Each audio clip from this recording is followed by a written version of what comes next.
Chancellor George Osborne faces a fresh attack on his credibility this weekend, rounding up a bad week for him and the British economy. On Wednesday, as all eyes were on Margaret Thatcher's estimated £10 million funeral, it was announced that there had been a sudden jump in unemployment. And on Friday, the second major international rating agency, Fitch, stripped the UK of its AAA status. The pound fell immediately. It's been described as another humiliating blow for George Osborne.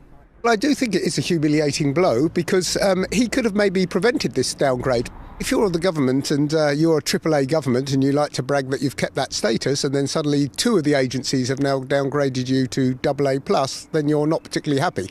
Standards & Poor's is now the only major rating agency who restored the UK as a AAA country earlier this month. Now even they are saying there's at least a 1 in 3 chance they'll follow suit and downgrade again as well. Even the International Monetary Fund, once a key promoter for austerity, has warned Osborne he's playing with fire and that he needs to slow the pace of the cuts. Earlier in the week, the IMF downgraded the UK economic forecast, and they're warning that Britain badly needs a plan B. At the end of the road is probably you won't get re-elected because to get re-elected you need to get economic growth and jobs and, of course, the youth unemployment problem. Did he do anything about the youth unemployment problem? We've now got 23% youth unemployed in the UK, and yet nothing was done. We continue to bail out the banks. We find money to do that. We let Royal Bank of Scotland give out bonus 600 million when they've lost 5.2 billion, and we're not prepared to invest in our youth.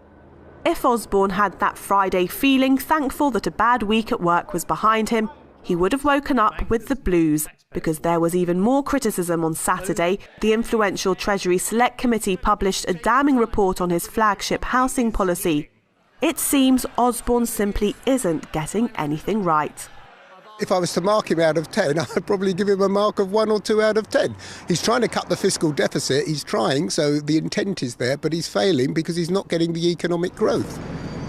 Despite constant and sometimes quite severe criticism, George Osborne says he'll be sticking to his guns and continuing with his austerity plans. Next month, the IMF is here in Britain compiling a report about the country's economic policy.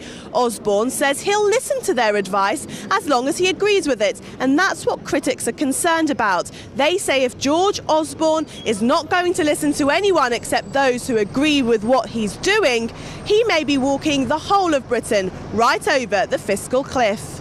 Nargis Mobalehi, Press TV, London.